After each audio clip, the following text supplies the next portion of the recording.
여러분, 팥 속에 치매를 예방하고 당뇨를 개선하고 피부까지 좋아지게 하는 성분이 있다는 사실 알고 계셨나요? 오늘은 팥이 몸에 미치는 효능과 환상의 궁합인 음식, 그리고 최악의 궁합인 음식에 대해 알아보겠습니다. 이 팥 속에 들어있는 성분이 무엇인지 지금 바로 시작합니다. 첫 번째, 치매를 예방하는 팥 속의 안토시아닌. 팥에는 안토시아닌과 같은 항산화 물질이 많이 함유되어 있습니다. 이 안토시아닌은 뇌 건강에 도움을 주는 물질인데요. 안토시아닌은 뇌세포의 산화 스트레스를 줄이고 염증 반응을 억제하는 데 도움을 줍니다. 이 안토시아닌이 풍부한 식단은 뇌의 건강뿐만 아니라 전반적인 신체 건강에도 좋은 영향을 미칩니다. 실제로 안토시아닌과 같은 항산화 물질들은 뇌의 세포 손상을 방지하고 기억력과 인지 기능을 향상시키는 데 중요한 역할을 합니다. 미국 임상영양학 저널에 게재된 연구에 따르면 50세 이상 성인을 대상으로 식습관과 치매 발병 위험 둘 사이의 관계를 분석한 결과 안토시아닌 섭취가 가장 적은 그룹의 치매 발병 위험이 4배 더 높아졌다고 합니다. 이러한 연구는 안토시아닌의 섭취가 뇌 건강에 얼마나 중요한지를 잘 보여줍니다. 따라서 안토시아닌을 충분히 섭취하는 것은 특히 노년기의 건강 관리에 있어 중요한 요소가 됩니다. 연구 결과대로 안토시아닌이 많이 함유된 팥을 먹으면 치매 발병 위험을 크게 줄일 수 있으니 밥에 팥을 넣어서 드셔보는 건 어떠실까요? 이러한 간단한 식습관의 변화는 노년기의 건강을 지키는 데 큰 도움이 될 것입니다. 또한 팥을 다양하게 활용하는 것은 맛과 영양을 모두 만족시킬 수 있는 방법입니다. 그리고 항상 건강을 위해 균형 잡힌 식습관을 유지하는 것도 잊지 마세요. 두 번째, 당뇨를 예방하는 팥 속의 식이섬유. 팥은 당뇨 예방에 도움이 될 수 있는 식품 중 하나입니다. 이는 팥이 혈당 조절에 기여하고 체지방의 증가를 억제하는 효과가 있기 때문입니다. 팥의 낮은 혈당 지수는 혈당 상승을 완만하게 낮추는 효과가 있고, 이는 당뇨병 관리에 중요한 요소가 됩니다. 또한 팥에 포함된 식이섬유는 혈당 조절에 크게 도움이 됩니다. 이 식이섬유는 소화 과정을 천천히 늦추어 혈당이 급격히 상승하는 것을 막는데요. 이렇게 인슐린의 효율성을 높여 당뇨병 관리에 큰 도움이 됩니다. 팥의 식이섬유에 대해 더 자세히 설명드리면, 팥은 불용성 식이섬유 함량이 높은 식품입니다. 이 불용성 식이섬유라는 것은 물에 녹지 않고 분해되지 않아 장 운동을 개선하고 변의 용적을 늘려 변비와 대장암 예방에 아주 효과적입니다. 이런 불용성 식이섬유의 특성은 장 속의 환경을 개선하고 전반적인 소화 건강을 증진시키는 데 아주 중요한 역할을 합니다. 또한 팥에는 사포닌이 풍부하여 이뇨작용을 촉진하고 장을 자극하여 변비를 개선하는 데도 효과적입니다. 사포닌은 또한 체내 콜레스테롤 수치를 조절하는 데 도움을 주어 심혈관 건강에도 긍정적인 영향을 미칠 수 있습니다. 팥을 다양한 요리에 활용하여 건강한 생활 습관을 만드는 것은 당뇨병 예방과 관리뿐만 아니라 전반적인 건강 증진에 큰 도움이 될 것입니다. 세 번째, 윤기 나는 피부의 비결은 팥. 팥은 피부 건강에 도움을 주는 성분인 니아신을 가지고 있는데요. 니아신은 피부의 건강과 관련된 아주 중요한 역할을 합니다. 니아신은 피부 단백질 합성을 촉진하여 피부를 보다 더 튼튼하게 만들고 우리 피부의 유수분 균형을 유지하는 데 도움을 줍니다. 이렇게 유수분 균형을 통해 피부 염증과 발진을 감소시키고 건강한 피부의 필수 조건인 보습을 도와줍니다. 니아신은 또한 피부의 장벽 기능을 강화하기 때문에 환경적 스트레스 요인으로부터 피부를 보호하는 데에도 큰 도움이 됩니다. 팥을 끓이게 되면 나오는 거품에는 사포닌 성분이 들어있는데요. 이 거품은 피부 청정에 탁월한 효과를 보입니다. 사포닌은 모공 속 오염물질과 피지를 흡착해 제거하고 피부의 깊은 부분까지 청결하게 해줍니다.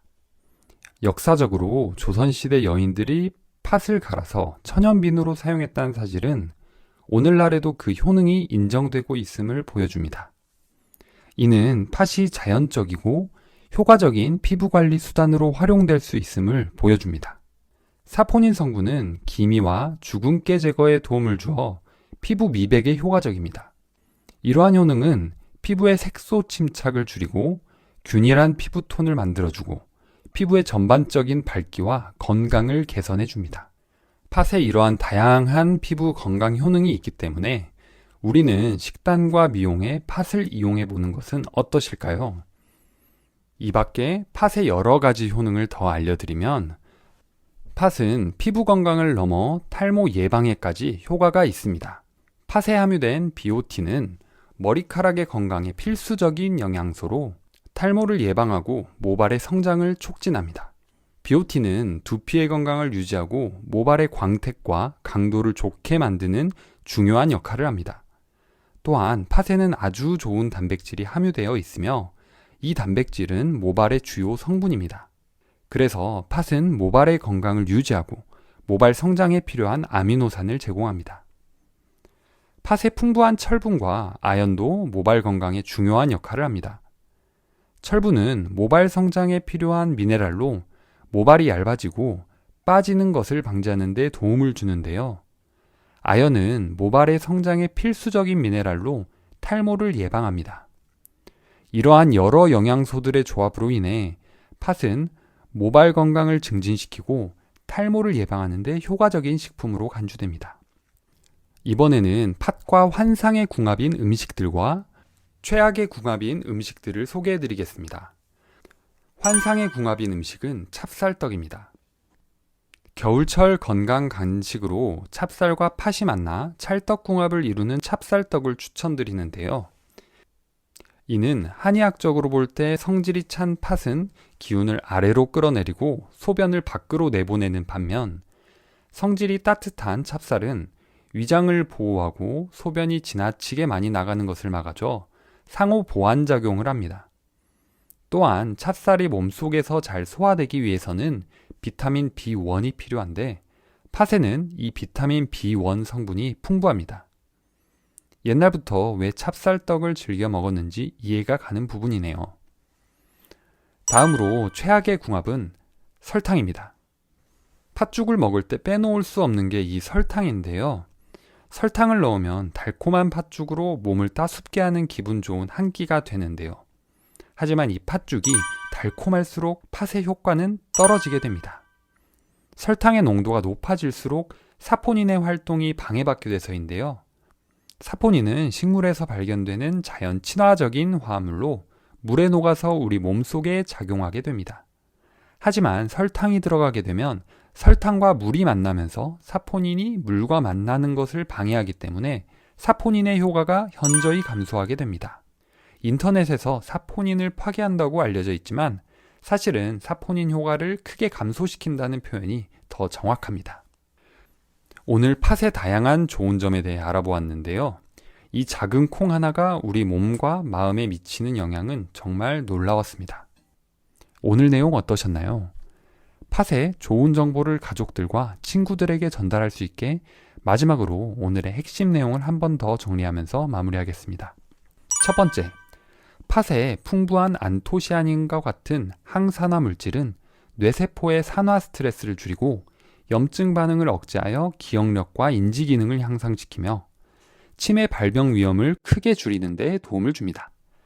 따라서 균형 잡힌 식습관의 일환으로 팥을 섭취하는 것은 노년기 건강관리에 중요한 요소가 됩니다. 두 번째, 팥에 함유된 식이섬유는 혈당 조절에 도움을 주고 체지방의 증가를 억제하며 혈당 상승을 완만하게 하여 당뇨병 관리에 중요합니다. 또한 팥의 불용성 식이섬유는 장 운동을 개선하고 변비 및 대장암 예방에 효과적이며 사포닌이 함유되어 있어 이뇨작용을 촉진하고 콜레스테롤 수치 조절에도 도움을 줍니다. 따라서 팥을 다양한 요리에 활용하는 것은 당뇨 예방 및 전반적인 건강 증진에 큰 도움이 됩니다. 세 번째, 팥에 함유된 니아신과 사포닌은 피부의 건강을 개선하는 데 중요한 역할을 합니다. 니아신은 피부 단백질을 합성을 촉진하고 유수분 균형을 유지하여 피부 염증과 발진을 감소시키며 피부 장벽 기능을 강화합니다. 사포닌은 모공 속 오염물질과 피지를 제거하고 기미와 주근깨 제거에 도움을 줍니다. 또한 팥은 탈모 예방에도 효과적이며 비오틴과 단백질이 함유되어 있어 두피의 건강을 유지하고 모발의 성장을 촉진합니다. 철분과 아연의 함량도 모발 성장에 필수적입니다. 따라서 팥은 식단과 미용에 모두 유용한 재료로 피부와 모발 건강을 개선하는 데 도움이 됩니다. 팥은 찹쌀떡과 환상의 궁합을 이루며 이 조합은 한의학적으로 서로의 효능을 상호 보완합니다. 찹쌀의 따뜻한 성질이 위장을 보호하고 팥의 차가운 성질은 소변을 밖으로 내보내는 효과가 있으며 팥이 풍부한 비타민 B1은 찹쌀이 잘 소화되는 데 도움을 줍니다. 반면 설탕은 팥과 최악의 궁합을 이룹니다. 설탕은 사포닌의 활동을 방해하여 팥의 효과를 감소시킵니다. 설탕이 물과 결합하면 사포닌이 물과 상호작용하는 것을 방해하므로 팥의 효능을 극대화하려면 설탕 사용을 줄이는 것이 좋습니다. 그럼 여러분, 팥이 주는 자연의 선물을 즐기며 다음 영상에서 더 흥미로운 주제로 만나요. 아참 여러분, 혹시 바로 전 컨텐츠 막걸리의 효능에 관하여 시청해 보셨나요? 막걸리 효능의 일부 내용을 이어서 보여드릴 테니 그 뒤의 내용이 궁금하시다면 저희 채널을 통해 확인하세요. 시청해 주셔서 감사합니다. 막 걸러냈다는 의미에서 유래한 막걸리가 암세포를 죽이고 장수하는 보약이라는 사실 알고 계셨나요? 오늘은 안진뱅이 술이라는 별명을 가진 이 막걸리가 몸속 온갖 질병과 세균들을 없애주는 효능을 알아보고 또 조심해야 할 부분까지 체크해 보겠습니다. 첫 번째는 암세포를 죽이는 막걸리입니다. 매일 막걸리를 한두 잔씩 마시면 몸의 변화를 느낄 수 있다는 이야기가 있습니다. 막걸리에는 유산균이 듬뿍 들어있어 유방암이나 간암, 대장암, 피부암 등을 일으키는 나쁜 세균을 죽이고 면역력을 높인다고 합니다. 실제로 2016년 3월 한국식품연구원 영양식이 연구단 황진택 박사팀이 막걸리가 위암세포 성장을 억제하는 효능이 있다는 점을 입증하기도 했습니다. 막걸리는 식이섬유도 많아 대장 운동을 도와 변비 예방에도 효과적입니다. 또한 막걸리가 만들어질 때는 천천히 발효시키므로 탄산가스가 적게 생겨 트림도 잘 나오지 않습니다. 막걸리는 발효식품으로서 심혈관 질병 예방 효과가 있고 중성지방과 콜레스테롤 수치를 끌어내리는 효과가 있습니다. 막걸리를 거르고 남은 술 지게미에는 고혈압 치료제와 유사한 성분의 혈압 강화 펩타이드가 함유되어 있어서 소화불량이나 수족냉증 등으로 고생하는 소음인에게 특히 효과적입니다. 최근에는 막걸리의 숙취를 일으키는 카바이트 사용을 금지하였다고 인터넷에 알려지고 있는데요. 이는 잘못 알려진 사실입니다. 우리나라 주류과학계에서 최고의 전문가로 뽑히는 조호철 박사님의 실험에 따르면 카바이트를 활용해 막걸리를 만들면 역겨운 냄새로 도저히 먹을 수 없는 막걸리가 되기 때문에 애초에 카바이트가 들어간 막걸리는 존재할 수 없다고 결론을 내린 적이 있습니다. 그러므로 막걸리와 카바이트의 낭설은 믿지 않으셔도 됩니다. 두 번째는 막걸리의 장수 비결입니다. 지구촌에서 유명한 장수촌에서 사는 사람들은 유기산이 들어있는 과일이나 발효유를 많이 섭취하고 전라북도 순창군과 경상북도 예천군, 전라남도 영광군과 곡성군, 경상남도 거창군 등 우리나라 장수촌에서도 막걸리를 즐겨 마시는 것은 결코 우연이 아닙니다. 술은 아무리 몸에 좋은 술이라도 알코올 도수가 높으면 소량만 마셔도 쉽게 취하게 되며 간에도 큰 부담을 줍니다. 그러나 막걸리는 알코올 도수가 4에서 6도로 낮고 단백질과 비타민 B 등의 영양 성분이 풍부하여 적당량만 마시면 오히려 건강에 도움이 됩니다. 우리나라 쌀 막걸리에는 1.17%의 단백질과 탄수화물, 아미노산, 미네랄 섬유질이 들어있으며 유기산이 0.8% 함유되어 있습니다. 새콤한 맛이 나는 유기산은 갈증을 해소하고 신진대사를 활발하게 하여 사람들을 건강하게 만들며 장수를 돕는 명약입니다.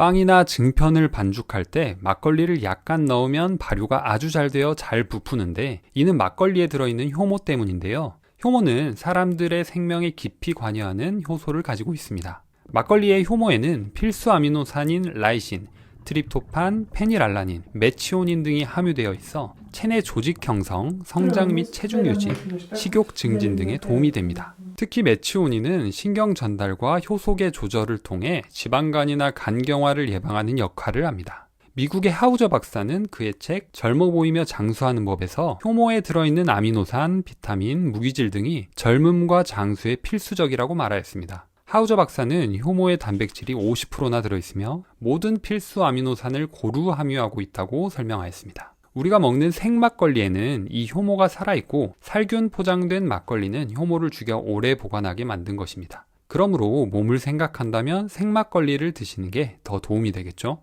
세 번째는 피부 노화를 막는 막걸리입니다. 막걸리에는 비타민 B와 페닐알라닌이라는 성분이 풍부해서 피부 미용에 도움을 줍니다. 또 단백질과 비타민 B 복합체가 풍부하게 함유되어 있어 피부를 탄력 있고 윤기 있게 만들어주며 신진대사를 원활하게 해주어 피로회복에 도움이 됩니다. 막걸리에는 약 4에서 6%의 알코올이 들어있는데 이것은 혈액순환과 신진대사를 촉진하여 체내에 쌓인 피로물질을 제거하는 역할을 합니다. 그래서 막걸리를 즐겨 마시는 사람들은 피부가 하얗고 윤기가 흐르는 걸 볼 수 있습니다. 하지만 막걸리를 직접 피부에 바르면 피부 미용에 도움이 된다는 내용은 낭설입니다. 고려 왕실에서 먹다 남은 막걸리로 피부 관리를 했다고 인터넷에 알려져 있는데요. 이는 직접적인 역사적 증거나 기록은 없고 복숭아, 꽃물 등 다른 재료를 활용한 피부 관리 내용만 팩트라고 합니다. 일본에서 막걸리의 피부 관리에 관한 연구 결과가 있었으나 이 또한 막걸리를 직접 바르는 것이 아니라 막걸리에 함유된 아세트산 에틸 성분이 피부의 항산화 활성을 높인다고만 합니다. 그러므로 피부 관리를 위해 막걸리를 직접 얼굴에 바르는 것은 하지 않으시는 게 좋겠습니다. 네 번째, 막걸리를 보약으로 만드는 최고의 궁합. 요즘은 막걸리를 즐기는 방법도 다양해지고 있는데요. 막걸리를 보약으로 만드는 최고의 궁합인 재료들을 소개해드리겠습니다. 첫 번째 재료는 꿀입니다. 꿀막걸리는 많이 들어보셨을 텐데요. 단맛이 추가되면 막걸리가 더 부드러워지고 꿀은 항산화제로 작용을 하기 때문에 우리에게 에너지원이 될 수 있습니다. 두 번째 재료는 생강입니다. 생강과 꿀을 첨가하여 먹으면 향긋하고 따뜻한 맛이 나는데요. 생강은 소화를 촉진하고 면역 체계를 강화할 수 있습니다. 또한 항염증 효과가 있어 감기 예방에 도움이 되니 막걸리와 함께 드셔보세요. 세 번째 재료는 요구르트입니다. 막걸리에 요구르트를 섞으면 부드러운 맛과 산뜻한 신맛이 조화를 이루는데 이런 조합은 특히 젊은 층에서 인기가 좋습니다. 또한 이렇게 먹으면 프로바이오틱스가 풍부하여 소화 건강을 증진하고 장내 미생물 균형을 개선할 수 있습니다. 다음 내용이 궁금하시다면 저희 채널을 방문해 주세요. 감사합니다.